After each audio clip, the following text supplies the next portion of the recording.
নমস্কার, আমি সৃজনী। আমার চ্যানেলে ছোটদের কবিতা সিরিজের পরবর্তী কবিতা কবি রবীন্দ্রনাথ ঠাকুরের কবিতা পুতুল ভাঙা। তাহলে চলুন শুরু করা যাক।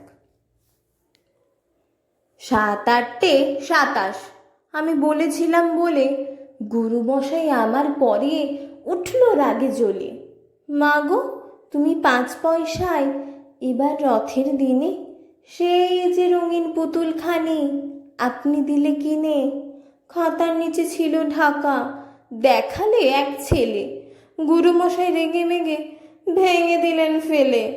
বললেন, তোর দিন রাত্রির কেবল যত খেলা, একটুও তোর মন বসে না পড়াশুনোর বেলা। মা গো, আমি জানাই কাকে, ওর কি গুরু আছে? আমি যদি নালিশ করি একখানি তার কাছে। কোনো রকম খেলার পুতুল নেই কি মা ওর ঘরে?